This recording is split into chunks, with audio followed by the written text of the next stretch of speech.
what did you ask for Christmas? I'm a big pickleball guy now. Really? Yeah, I'm a big pickleball guy, so I need something for Christmas. So I need a new pickleball paddle. That's a good ask. Everybody plays pickleball now. It's great for goalies. Yeah, it is. It's like big ping pong. And the reflexes come into play. So it's like, they try the big bang shots, and it's like, it's a slapper, no big deal. Yeah. Who's your partner? I play open play, and so it's random. Nice. Where do you do that? I play at a bunch of I play outside in the summer when it's nice out at Westwood Park in Bloomington, and also Ron Park in Eagan. And then in the wintertime, I kind of bounce between 3 or 4 different indoor facilities that play indoor, and it's open play, and you just sign up and put your paddles out and play. Yeah, that's actually really fun. A lot of my friends play pickleball. I feel like that's everybody's new thing. Like I said, for goalies, it's like it takes about 5 points before they understand that you used to play goalie, because they try to smash it past you, and it's like, I can't get it past you. Do you still play goalie? No. I coach. Obviously, I coach, Yes. but I haven't put the pads on for years.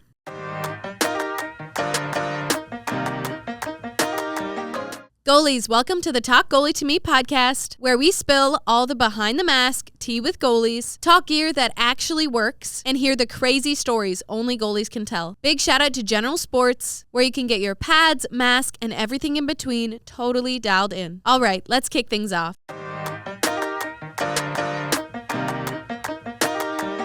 Today's guest is Steve Carroll. Steve is both a former elite goaltender and a current high-end goalie coach. As a player, he played for Edina High School with his 5 brothers and then moved on to become the starting goalie on Minnesota State's 1980 NCAA Division II National Championship team, a 2-time All-American, tournament MVP, and a top 10 finalist for the inaugural Hobie Baker Award after getting cut his first semester. As a coach, Steve founded the Carroll Goalie School in 1995 and has spent decades developing goalies across the country. He's the current goalie coach at Gustavus Adolphus College, where his women goalies have set records and made great playoff pushes, even a national championship in 2023. He currently serves as Minnesota Hockey's goalie development coordinator, where he founded the Dave Peterson Goalie School and was named USA Hockey's 2024 National Goaltending Developer of the Year. Let's get into it. Here's my conversation with Steve Carroll. I am so excited to welcome Steve to my podcast today. Thank you so much for being here. You're welcome. Delighted to be here. Steve, you grew up with 5 brothers, and they all played hockey as well. How did you guys get into hockey initially? Well, my dad was a big hockey person himself. He played through youth and in college a little bit, and he was a referee, high school referee and college referee, and so it was kind of, when you grow up in Edina, you kind of do the Edina thing and play hockey. And so we would skate at the local parks and eventually over at Braemar Arena, and kind of took off from there. Yeah, you're the only goalie in your family. Correct. How Yes. did you decide to play goalie? I think that, we're all competitive. So when we play in the garage or whatever, someone had to be the goalie because we had to have someone to score on. So I started playing goalie in the garage and sort of liked it, and away I went. I like to think that I helped my brothers become the scorers that they became, because they learned how to score on me. Definitely. And all your brothers played college hockey too. Correct, yeah. All 6 of us played college hockey at either the D1 or the D3 level, which is pretty cool. That's super cool. Mm-hmm. How did you decide to pick Mankato? So when I graduated from Edina East High School, and a bunch of my teammates were going Division I. I think we had probably 6 or 7 guys on my senior year go Division I. So I thought, well, why not? I'm a Division I player too, I suppose. But there was an interest in this from the Division I schools, and my older brother was already at Mankato playing, and they were familiar with me, and they had seen me play, and they were interested in having me join the team. So that's the route I chose to take. I went down to Mankato State. Growing up with all of those brothers, do you think that is the reason that you played college hockey, because you guys were always playing hockey together? I think the competitive piece was always there. I mean, we're a competitive group with all of us. is it the reason I played college hockey? Probably not, but I think that the competitive spirit was always there. Whether we played in the garage, or we played in the street, we played down at the park, we were always having a game, and you wanted to win, and so you're always getting better as you competed at the different levels and with the different people you're playing against. So, and then when you were in high school, you got second at the Minnesota State High School tournament. I know how that feels. I also got second. Yes. Yeah, so when I played, it was at the old St. Paul Civic Center, only an 8-team tournament back then. And so we were, I think, the number 2 rated team in the state with a 22-1 record. And we opened against Neil Broughton and Roseau with a 23-0 record. So that was a pretty good quarterfinal game. And we beat Roseau. And then our next game was against Grand Rapids, the two-time defending champions with Don Lucia and a lot of those Division I players. And we beat them. And then we got into the championship game against Rochester John Marshall, a team that we didn't really know much about, but they were loaded with high-end players, and they beat us 4-2 in the championship. But it was still a wonderful experience. I know you played for storied head coach when you were at Edina. Can you talk to me a little bit about him? Yeah, so I played for Willard Eichela, who was an Olympic goalie. So I thought, how great is that? Your coach is a goalie, and so he understood the position, unlike a lot of high school coaches. And so he could help me along in my development and point out some things that maybe I wasn't aware of. And so my senior year, we actually rotated through the season with another senior goalie, and then he selected me to play in the playoffs and the championship games or the state tournament games. And so he was a legend, and it was nice to have a coach that you could ask questions about your specific position, and he would have insights. Like I said, he played at Michigan and played for the Olympic team, so he was able to help me along with my skill development. So it's super cool that he was your head coach, but he was also a goalie. I feel like that's becoming a little bit more prevalent today. And you're the goalie coach at Gustavus. Correct. How do you think someone who is a head coach but never played goalie can aid their goalies? So I think that, to me, there's really no excuse for a head coach, whether they played goalie or didn't play goalie, to not know enough to do something productive with their kids during practice. With the internet, there's all kinds of videos.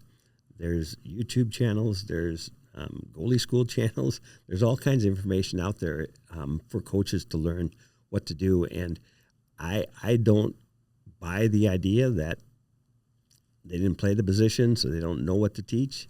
To me, you're responsible as the head coach to be able to coach all your kids, not just your forwards and defense, but all your kids in your team. And if you don't know, you need to find out so you can help your kids. Yeah. My famous line, I feel like I always say, is that goalies are people too.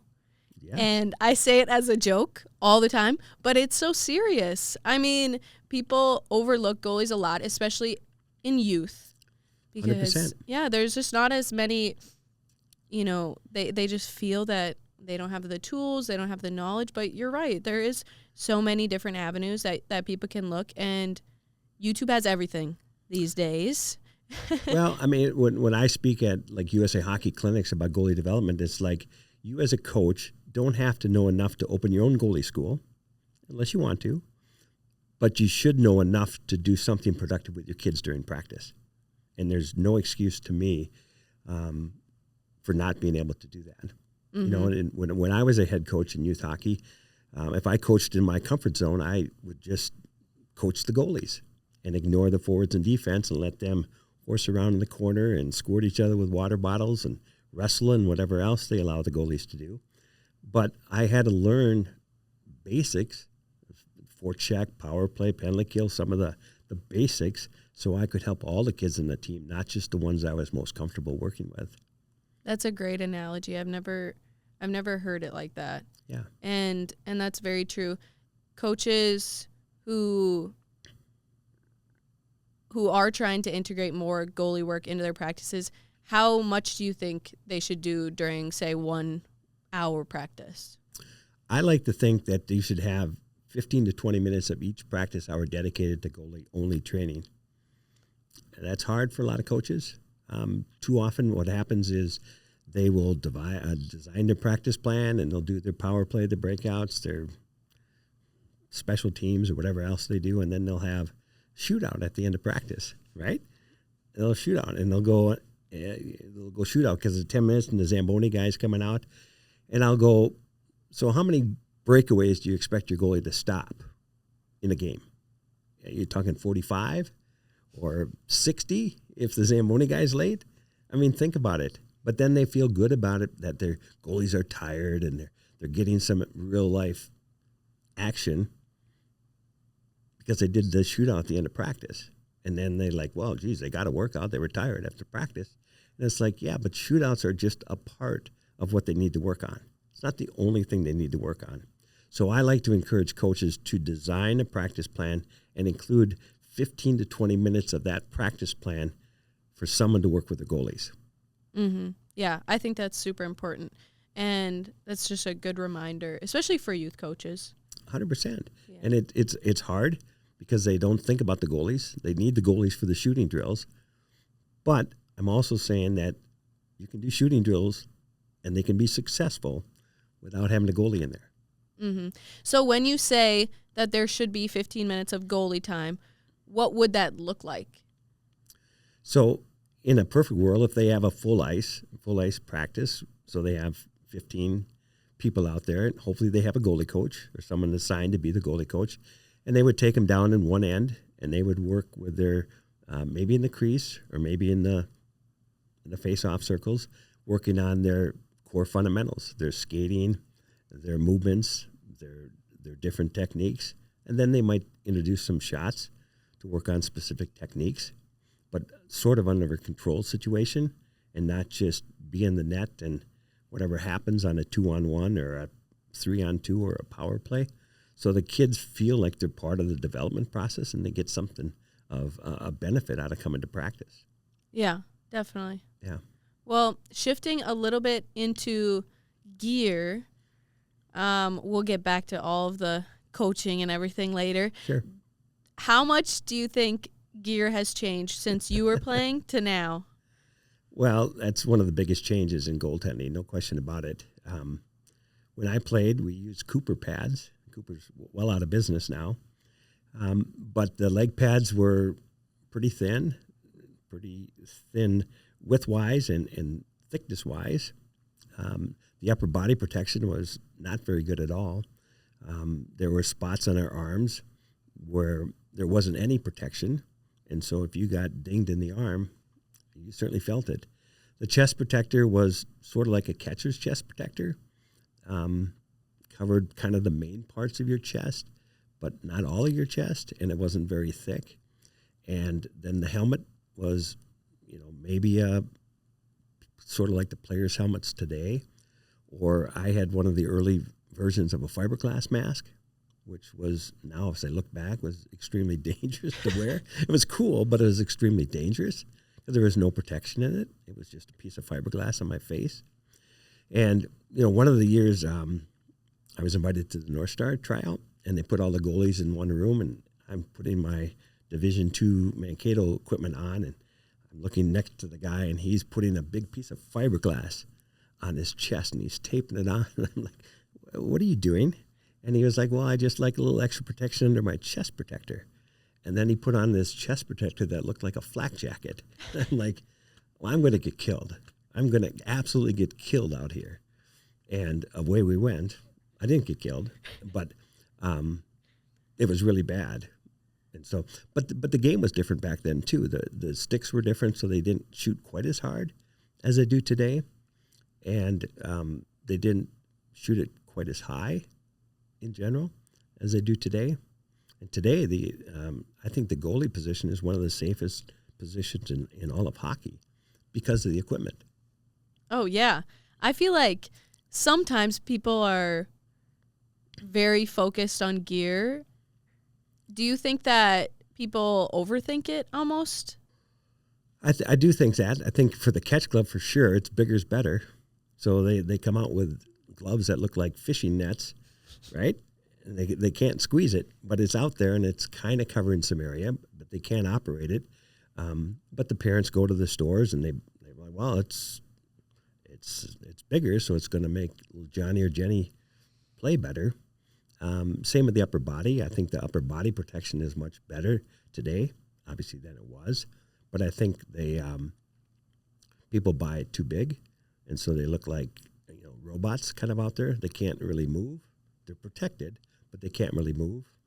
Then leg pads. I mean, I think the trend is to kind of go bigger on leg pads, and that's not always better. Oh, yeah. I feel like a lot with younger kids, especially because you expect them to grow into things. Right. And they don't always do that. Right. And so when they're trying to go in their butterfly and they're crisscrossing their pads and they just can't quite get there fast enough because their pads are just way too big. They're at their waist.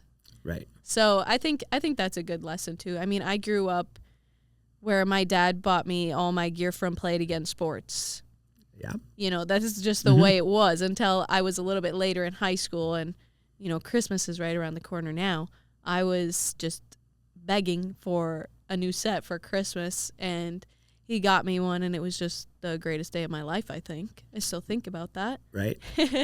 Yeah, and I think that, I think parents get caught up in if one of the goalies on the team has a 32-inch pad and the other goalie has a 34-inch pad, well, geez, the other kid's going to cover 4 more inches of space. So what do you think? Well, if it doesn't fit, it's probably not going to help them. Yeah, you can't move. You can't move. Yeah, you might be able to go down and cover that space, but you'll never get back up again, and you'll never be able to move laterally if you have to.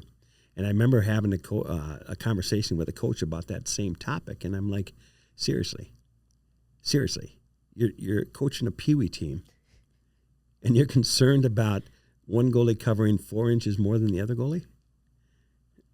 Stop it. The peewee kids can't pick the corners like that, so don't worry about it. No, and I almost feel like a smaller pad, I mean, not too small, obviously, but a smaller pad, especially for a very athletic kid, would be better. I would agree. Yeah. Just because they can move and they can do all the things that they need to do, and with a bigger pad, it might hinder their performance. Well, I'm sure you've seen it out there with kids that have pads that are way too big, and they look fine standing up, but once they go down, it's not pretty. Yeah, in their stance, they look great. Yeah, but they sure do. But they can't go sideways, and they can't get back up again, and it's not pretty. No, exactly. Well, I do have a sponsor read. That's why I brought up gear a little bit for General Sports. So I'm going to read this, and then I'm going to ask you to rate it 1 through 10. I am getting a little bit better at this, so we'll see how it goes. But if you're a goalie, you already know finding the right gear is half the battle. That's where General Sports comes in. They've got the best goalie setup in the Midwest: pads, masks, sticks, skates, everything built for the ones crazy enough to stand in front of 90 miles per hour slap shots. The real game changer, their Goalie Lab, where you can book a one-on-one fitting with a goalie specialist like me to make sure your setup actually fits the way you play.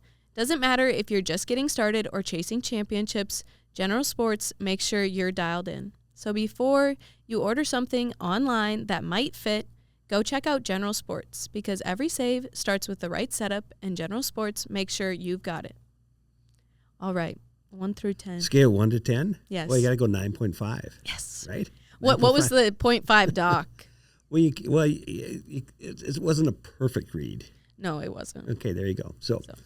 Content was great, and I'm all about that. I mean, because General Sports I'm familiar with, being from Edina, of course, but some of the big box stores don't have trained goalie people on staff, and I've worked with your group over there at General Sports for fittings, and they are experts, and I think it's great that they do something like that, so goalies know that that's a good spot to go, regardless of what brand they're shopping for. Yeah, I think it's super nice, especially as a woman, and I've said this on here before. Mm-hmm. I never was in the right gear until college because I never had somebody to fit me. And when I did go to the store, it was most often someone who is much bigger than me, or something along that capacity where they're like, this works for me. Well, that might not work for somebody else who's a different size or, just catches things differently or isn't as flexible. So it is nice to kind of have that avenue for people to go. They can go and, get checked out and see what brand would really work for them or something. And I know that gear is only a small part of being a goalie. Right, but I think there's comfort in knowing that you're talking to someone like yourself that's played the position and not someone that just this is a part-time job. And I guess I could talk goalie stuff because I'm supposed to work here. But someone who's played the position, it's really helpful for a consumer to be able to know that you can walk the walk and you can talk about glove size or pad size or whatever else it is. And you don't always get that at some of the other retail stores. Oh, yeah, for sure. And you said that you remember when General Sports was at 50th in France. Right, yeah. And they sponsored one of your teams. The first team I played on in Edina was General Sports. That's awesome. Right across the jersey, General Sports. Yes, and I didn't know they'd been around that long. I don't know all the Edina things. I need to get caught up. It's probably good to get caught up on the Edina things. But that was the go-to place. There wasn't some of the retail places that are there today or out there today, but General Sports was kind of the go-to spot. They had the Edina merch if you needed some hoodies or hats or jerseys or whatever, but they also had the latest and greatest equipment too. From Edina, we talked a little bit about how you went on to play college. How was your transition from high school hockey to college hockey? So, again, I went down to Mankato State primarily because my brother was down there and had sort of a rude awakening when I got down there because I was cut from the hockey team. They did tryouts back then, and at the end of tryouts, I was told I was the fifth goalie, and they were keeping four. And so they encouraged me to play senior men's hockey in Mankato. And I was like, I didn't come to school in Mankato to play senior men's hockey, so I'm not playing senior men's hockey. And so I really took the rest of the semester off. I didn't play hockey at all my first few months down in Mankato. And then about this time in my freshman year, they reached out to me, and two of the goalies that they had selected ahead of me were not coming back for the second half of the season for various reasons. And now they're suddenly down to two goalies, and they wanted to know if I wanted to come back. And I didn't think about it too long, but I was like, yeah, sure, I'll come back. And the reason I was cut, I was told, because I didn't practice well. I didn't have good practice habits. And it was puzzling to me because up until that point, I really didn't know what I was supposed to do in practice outside of being present and being available for whatever team drills they were doing. The one-on-ones, the two-on-ones, the three-on-twos, the power play, the penalty kill, the shootouts at the end of practice. I was always there for that. But their thought was, unless I learned to do something different to build up my individual skills, I was never going to get better. Again, until that point, I'd never heard that philosophy before. So I had to start to learn to do things in practice besides just being there for the team drills. And a few weeks into that January schedule, they let me start a game. And it must have went pretty well because they let me start another game. And the next thing you know, I was playing most of the games for the rest of the season. And we went to the national tournament, lost in the quarterfinal game, and they wanted me to play in the third place game. And I was like, you know what, Coach, why don't you let the senior play? I wasn't going like forecasting that we're going to be back again, but I was like, I did feel kind of bad. I just kind of came in here mid-season, took the senior spot, and now we're playing in our last game. I have more games to play. Let him play. And so they let him play, and we won third place. And then I eventually played the majority of the last 3 years as the goalie, and we won the national championship. I earned All-American honors and finalist for the Hobie Baker Award. And I always say that until I learned the importance of practice, I never began to reach my potential. And so that's what I talk about with my goalies, is that practice is where it happens. The games are fun, but practice is where where it really happens. And so once I understood that I had to work hard in practice to get better, so the games became easier, it worked out pretty well. What specifically did you start doing in practice that made you engage? Well, as you know, as a goalie coach, there's lots of technical stuff you have to do. So I worked on my skating skills. Now, I was probably not the best all-time goalie guy in the world, but I got better at that, working on my individual skills, my lateral movements, my skate saves back then, my stack the pad saves back then, my recoveries, and some of that stuff that I really kind of took for granted. But I just tried to work on my individual skill set and not so much be concerned about just being there for the team activities. So do you think you did that not only during team drills, but in between drills and after practice, before practice? What do you think made you, what time of practice do you think you really focused in on yourself and independent things? Well, at that time, we were the Division II program, so we didn't have unlimited ice time. So we had practice at 3:45 or whatever time it was. So I had to carve out time during our scheduled practice time, where we had 3 goalies on the team. So when the other 2 goalies were in the team activities, I had to find a spot on the ice where I could just do Steve stuff. Steve stuff. I like that. Yeah. I like that. Yeah. That's funny. And then you talked about winning the national championship. Mm-hmm. What do you remember most about that year? So, well, the game was on ESPN. I remember that, which was kind of cool. But it happened about a month after something else happened in Lake Placid in 1980, and so we kind of refer to that now as the Miracle in Mankato, because we were like the Americans against. We played Elmira College. And so they were clearly the favored team. They had players on scholarship. We really didn't have scholarships back then. So they had players on scholarship. It was in their home building. There was about 5,000 people there. And so we won our semifinal game to get into the championship game against the hometown team. The game was on ESPN, and no one had heard of ESPN back then. It had only been around for 4 or 5 months, maybe. But they televised the game, and it was comical. It was comical listening to the guys now on the play-by-play butcher our names, our school name, our player names. I mean, the research that they did to prepare was not probably very good. But ESPN didn't have pro contracts, the contracts with the leagues, the pro leagues at that time, so they were kind of starving for content. So our national championship game ran on ESPN for months, because they needed content. So all our buddies that were on spring break in Florida were watching it and whatever. So that was a cool part of it. But I think the game itself, I mean, we were kind of the underdogs. I was the starting goalie, and they kept firing away. But like you mentioned before, the puck kind of looked like a beach ball. And I made the saves, and we won 5-2. And we were national champs. Do you think that you always played better under pressure in game situations like that, like championships or playoffs, or do you think you were very consistent as a goalie? I liked the pressure of the big games.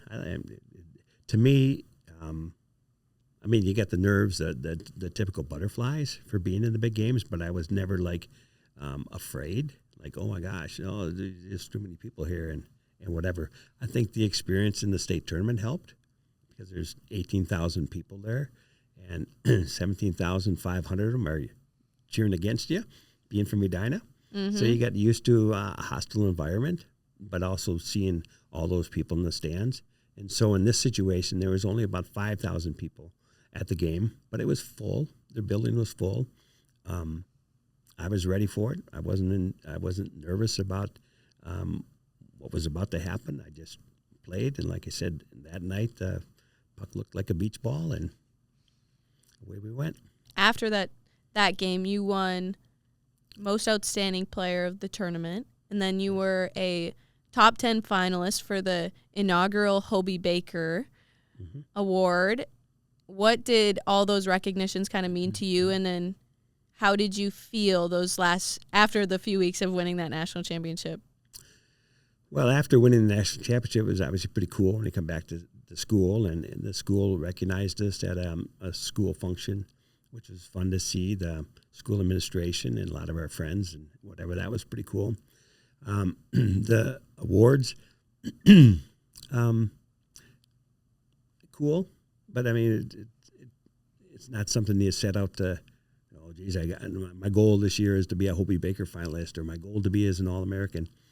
Probably not, but I think what was nice about it is that whoever recognized what was happening and saw what was happening on the Hobie Baker deal.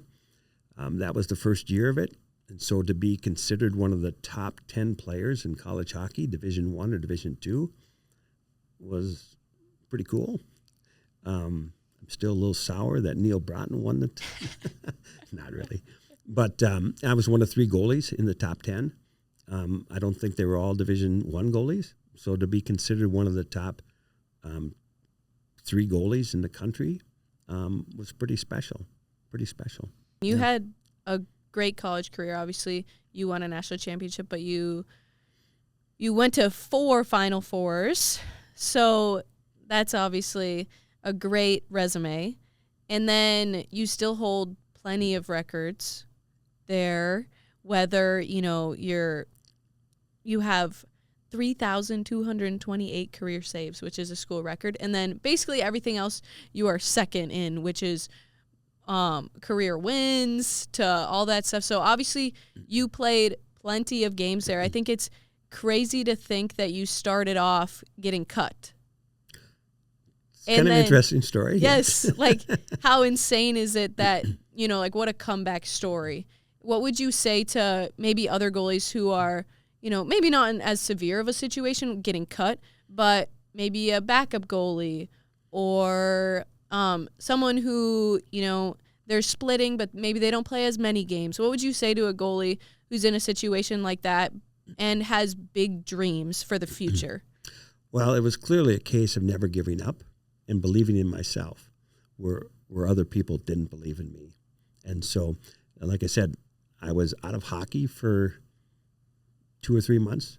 I wasn't running hills or lifting weights. I was out of hockey, away from hockey, not thinking about hockey. But when I got that call back, I thought about it for not very long. And I came back because I loved the game, and I wanted to show them that perhaps they made a mistake. And like I said, I changed my approach to what I needed to do during practice, and they must have saw the change. And like I said, a few weeks back, I was starting, and then pretty much I'm playing the rest of the games, and it's really a message about never giving up, believing in yourself, and never giving up, because there always will be people that'll find something wrong with what you're doing, and you just got to believe in yourself and keep that kind of the eye on the prize. And then when you got done with your college career, what made you want to transition to coach? Well, I like working with kids. I always have liked working with kids, and because of the experience in Mankato, where I was cut from a team because I was told I didn't know how to practice very well, kind of hit me between the eyes. Like, wait a minute, maybe there's some other kids in that situation, and I wanted to do what I could to help alleviate that problem for future kids. That I'm going to teach you what to do during practice. And what you do from there is kind of out of my control, but I'm going to at least prepare you in practice to be the best you can be. And so I was kind of dabbling. I was in the TV business for a while after college and coaching on the side. And I had wanted to start a goalie school at that time, but I didn't want to be a TV guy hosting a goalie school because people would come for the wrong reason. And once I switched careers, I was like, well, let's go for it. Now is the time. And we got 20, 25 kids the first year, and it's kind of grown ever since. And I'm in my 31st year of doing it, and love it just like it was day one. That's amazing. Yeah, you started in 1995, and when you started your goalie school, what did you want to be different compared to other ones? Yeah, so I had done some research on the current goalie schools that were out there, and I went to one in particular that was a day-long, Monday through Friday deal, and observed, and I thought as a parent, if I was a parent of a student at this camp, I would have been livid because they weren't doing anything with the kids. They were messing around. They weren't teaching them anything. It was really like a daycare service. And I was like, I want to coach goalies. I don't want to run a daycare service for hockey goalies. And so we started with a different format. We got away from the Monday through Friday. We went from a Friday night, Saturday, Sunday format, which in theory made it easier for parents to come or to get their kids to the camp and also allow them the opportunity to come watch if they want. We're fine with parents watching because they can see what we're doing with their kids. And so we've run that weekend format ever since, and I think it's been really successful. And you've coached goalies from all over. Yeah, I mean, because of the internet, now they come from all over. And so I think last summer we had kids from 15 different states, which is awesome. Some kids flew in by themselves as a 9 or 10-year-old to maybe visit grandma or grandpa, or maybe they came with grandma and grandpa and they would come to our camp, and then they would go to the Mall of America or go to a Twins game or go see some of the other sights and sounds here in the cities. And it's amazing the reach that the camp has had. And so it's pretty cool. What patterns do you think you see with your kids, skill-wise, despite them coming from all over? Like, what is a repeated thing that, good or bad, comes from, all those kids? So, you're in the goalie business, the goalie development business. The biggest problem I see with all the kids is their lack of skating skills, whether they're from someplace in Minnesota or Vermont or wherever else they may come from. They may have some of the general techniques figured out. Usually they have pretty good catch glove, usually. But their skating skills in general are not very strong. Most kids are right side dominant, so their right foot is stronger than their left foot. And we do skating drills and movement drills where we do it 1 foot at a time. So you can see it pretty quickly if they have or they're comfortable doing it both sides. And so we build on the skating skills a lot to make them fundamentally solid. And I think once they get that piece figured out, some of the other stuff falls into place. How do you think that, the skating stuff especially, do you think that's because kids are starting to play goalie too young, maybe, and they don't, really learn how to skate outside of goalie pads? Or do you think it's just a lack of focus on their skating? Probably a combo. I think a lot of it is that it's not glamorous. It's not the cool part of being a goalie, the skating piece, but it's the most important. And so I think they gloss over it. And if they go to training, some programs don't focus on skating. They focus on some of the cool things or the gimmicky things. And so it gets lost. I often tell the story about I was invited to help with the evaluations at Edina High School with the boys team a few years ago, and they had 14 boys try out for their team. That's a lot, 14 boys. And they all, you look at them, they're 6'4", 6'2", whatever, and they all had the custom painted helmets, the cool leg pads. And we got to talking about how we're going to separate the group. We can't just do scrimmages because they can hide their flaws in scrimmages. So we need to do some sort of skating drill. And one of the skating drills we did was kind of a skating W drill. So they would start at the goal line, skate out to the top of the circle, transition, go backwards to the bottom of the circle, forwards, backwards, forwards, backwards. Okay, kind of a W format.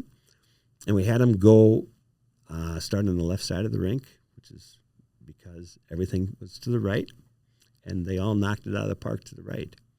But now they had to go through the same course using their left foot, and about half the kids couldn't or didn't have confidence stopping to their left side. And it was like, you've got to be kidding me. These are high school kids that don't have the confidence stopping both directions. And we just sat there and go, can skate, can't skate, can skate, can't skate. It was that obvious. And so he ended up taking his 4 kids from the group of kids that could comfortably stop and transition with both feet. Now, how does a high school kid or a kid get to high school without being able to comfortably stop both directions or transition? It doesn't make any sense to me. But what my guess was is whatever training they did or didn't do, they never focused on the skating. They did the other cool things where they slide across here and slide across there and RVH this and RVH that, and they didn't figure out the technical piece. Yeah. It cost those kids. Oh, yeah, for sure. Yeah. That's a lot of goalies to try out for one program. It is. 14. Yeah. Wow. Just thinking about the goalie position as a whole in the past, 20 years, it's changed astronomically with how much, new position. You mentioned the RVH and all these different things that goalies are using. How do you stay up to date? Well, obviously they don't play the way I played. So we've always talked as a staff that we need to stay relevant. We need to stay up to date. So we're constantly looking at YouTube and other goalie sites and USA Hockey to find out what's being taught and the techniques that are relevant to today's game. And so I've had to do that through the years. I can't teach goalies to play the way I played because the game's changed, the equipment's changed, the techniques have changed. A lot of them have. And so we just try to stay up to speed on what's going on, what's sort of trending, and incorporate what we think is necessary to teach the kids that we work with. Mm-hmm. And not only do you have your goalie school, but you've also coached 25 seasons at Gustavus with your brother. Yes. So, I'm sure you bring a lot of new techniques over there to those girls. What makes you want to, stay with the girls program rather than coaching boys or men's? I really wanted to ask you that question because I know a lot of people who love coaching women's hockey, mm-hmm. and I know a lot of people who love coaching men's hockey and have coached both but prefer to stay one way or the other. Is that because your brother coaches there, so you just like it, or do you really value the women? Well, it's a combination. My brother's been there for 27 years, so I've been his goalie coach the whole time. And I find that it's easier for me to connect with college women goalies than it is with college men's goalies, and only from the standpoint that sometimes college men goalies are a little bit more set in their ways, and it's harder to make an impact in the time you have to work with them, where in general, the ladies that I've worked with are more receptive to feedback, guidance, direction. And so it's a little bit more enjoyable when you have that type of dynamic. And I like working with the ladies. It's a different type of experience in my goalie camp, because in my goalie camp, I have the kids for 3 days. For the Gustavus season, I have them for 6 months. And you can see the development through the years, and you can work with them on different things. And what I always tell them that I want them engaged in their development. It's not Steve coming down on Tuesdays when I go down, and Steve's going to run the coolest drill I saw on YouTube this week, and everything will be great. I do have a practice plan, but I also want them to be engaged in their development and be able to tell me, have a dialogue in a comfortable way about what areas of their game do they need to work on, whether it's the RVH or rebounds or positioning or whatever it is, so I can help them achieve the goals that they have. And you've had a lot of success at Gustavus over all those years. Can you talk to me a little bit about how it feels to be kind of on the other side of it, not playing, but, they've won a national championship while you've been there, and how you kind of can motivate them throughout the season as a coach? Yeah, it's obviously different being a coach than a player, but I think with our ladies, we start seeing them in September, and they come, maybe they did stuff over the summer, maybe they didn't do stuff over the summer, doesn't matter, but we're there to get better. And so I try to instill upon them that every day we're going to get better. Every day at something. And so we usually focus on skating, for sure. And then we get into game situations. Each girl is different and how they prepare for games and what their routines are and how much they like to be talked to and don't talk to and so on and so forth. So I kind of take that into consideration with how I approach the ladies. And then I'm on the bench for the games. I talk to the players that are playing in the games. And then I think what we do different is that I visit with all three of the ladies after each game. Right after the game, after they shower and are out to meet their parents, I visit with them for 5 or 10 minutes, and we kind of break down what happened in the game, the good stuff, the stuff they need to work on.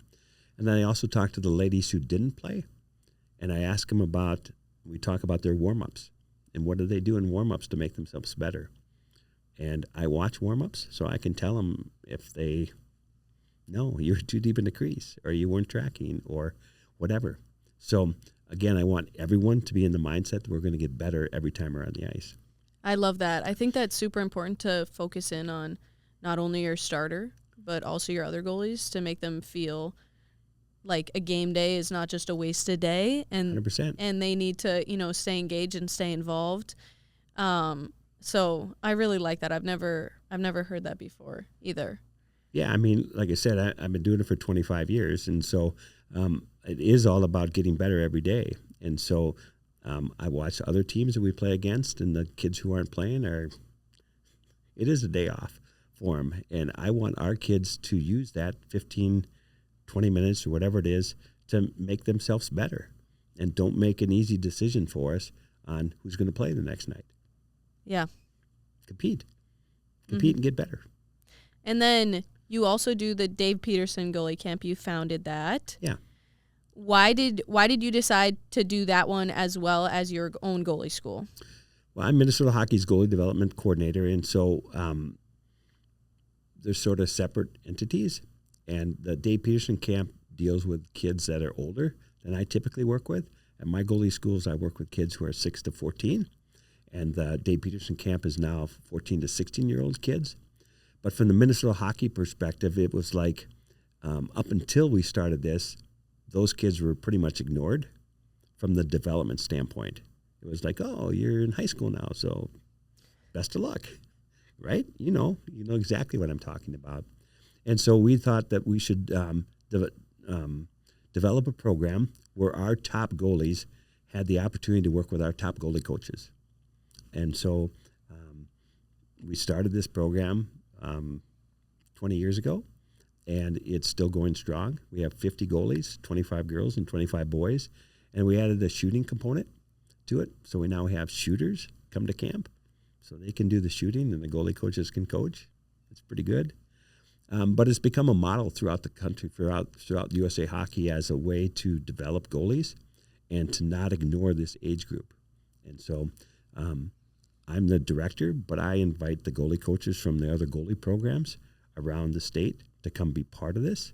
And it's not a weekend commitment. It's you can come on Thursday afternoon, perfect. You can come for 2 days, perfect. Whatever works. So the kids have the opportunity to learn from 10 to 15 different goalie coaches throughout the weekend.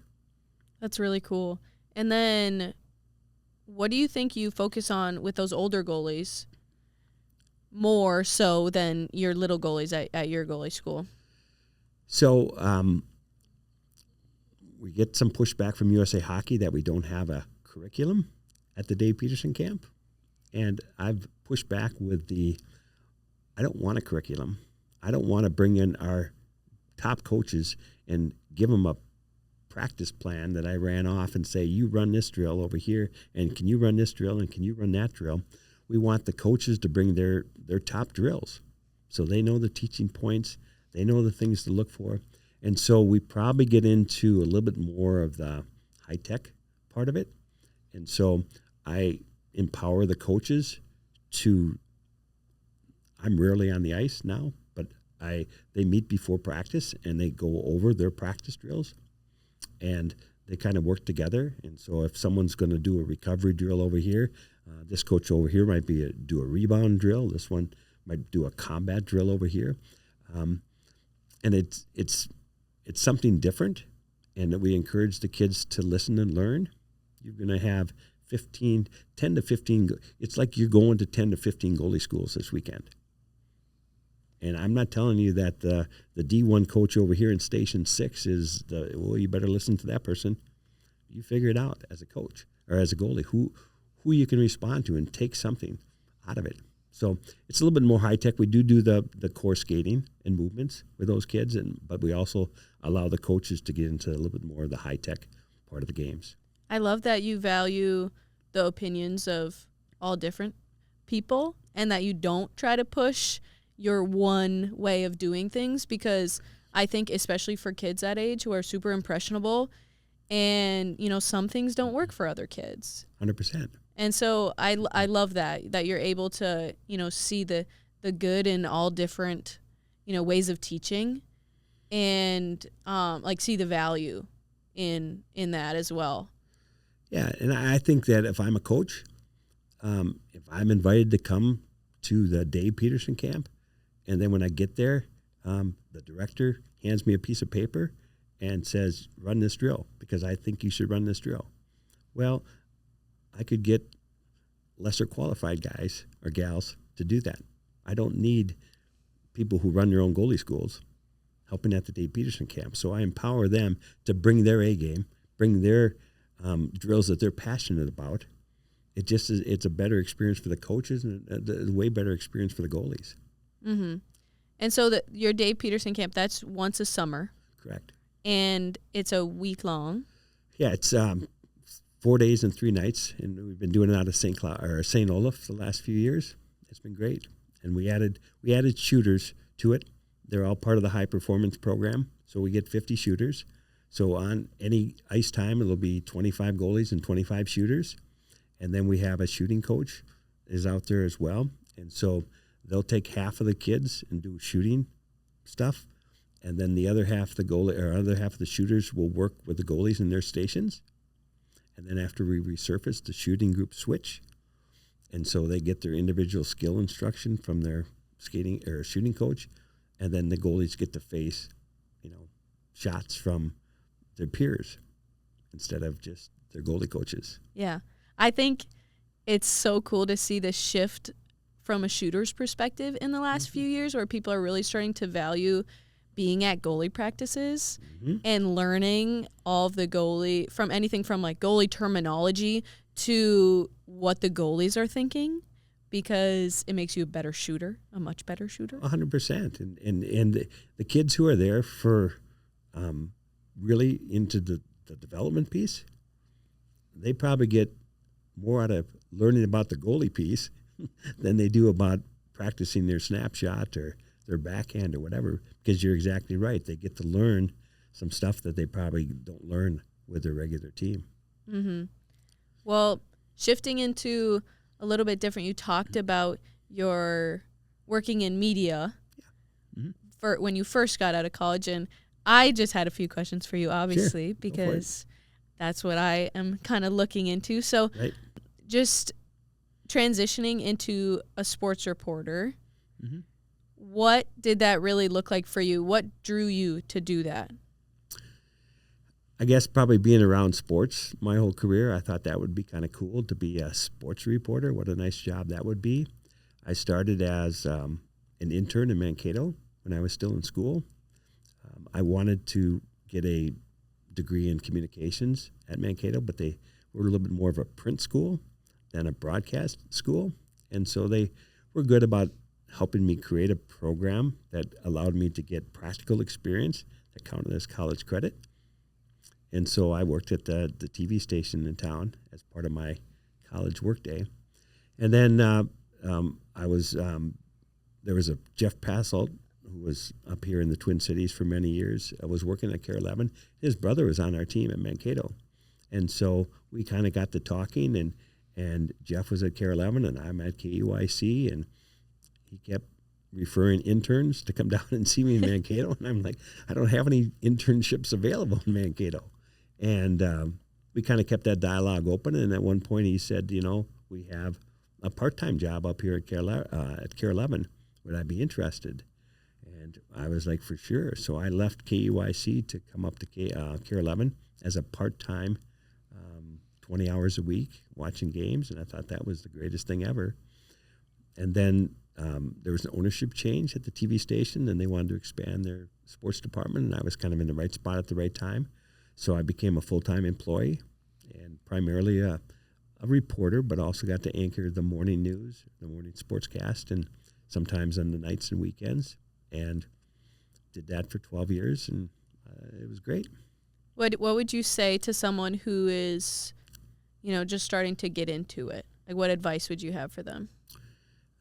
Sort of like hockey, never give up. You're going to get told you're not probably very good along the way by someone, but if that's your dream, to go for it, to learn what's happening out there, know your sports teams, know the technology that's being used, know how the reporting's done today. It's done differently than it was when I was in there, for sure. But be up to speed on that so you can come with a knowledge of the market and the knowledge of the technology that's being used and a desire to go get it. Mm-hmm. And you mentioned that Mankato was more of a print school. Mm-hmm. You obviously, I think that probably helps you a lot, being able to write articles and do all that stuff because, you are involved in, USA Hockey and you've written quite a few storylines. And I, read one of your most recent ones, mm-hmm. which was about, coaching goalies and why it's important to not ignore your goalies. And I loved one of your last lines on there, which was, be good to your goalies and they'll be good to you and your team. That is so important, mm-hmm. obviously. And just to kind of like end our segment, what, after decades of coaching, after playing and having such a great career, what does being good to your goalies really mean to you? Well, it means, at our camps, we'll put the names on their helmets. Okay, now that's a small thing, but it personalizes the experience. And not all camps do that. And so we want kids at our camps and coaches too to personalize the experience for the kids. Goalie's a hard position. There's a lot of ups and downs, as you know, but they have to support them. And no matter how good a team they think they have, you're only as good as your goaltending. Let's be honest here. You're only as good as your goaltending. So if you ignore your goaltending during the year, but then somehow expect them to be superstars in the district championship game, not likely going to happen. So what are you doing to make that, to make the goalie feel part of the team? We like the goalies. I like the goalies. I talk to coaches about putting the goalies at the front of the line for skating drills. Why do they have to go at the end of the line? And they'll say, wow, they don't skate as well. Well, okay, get them at the front of the line. They'll skate better. And then if you ever do like Russian circles, right? You ever do the Russian circle, tops and bottoms? Mm-hmm. Where do the goalies typically go in that sequence? They go at the end, typically. And as soon as the goalie starts skating, the coaches turn their back and go down and talk to the other guys because the goalies will finish someday and let them go. But what if you put the goalies at the front of the line? How are the goalies going to feel now? Oh, the coach is going to watch me. I have to be accountable. I'll skate faster. I'll feel more a part of the team. And so I want the coaches to treat their goalies better than they typically do. And that means not just ignoring them during practice and sending them off to the goalie development program that runs Sunday night. Do something productive with the kids. Call them by their names. Ask them what they want for Christmas. Ask them how their birthday was. Ask them how school is. They're kids, just like the other kids. And if you want the kids to perform, you got to make them feel part of the team. Yeah, you have to connect with them. 100%. Just like you would any other kid. Mm-hmm. Well, thank you so much, Steve. I appreciate you so much for coming on. And, I hope that the rest of your season goes well with Gustavus. Thanks for the opportunity.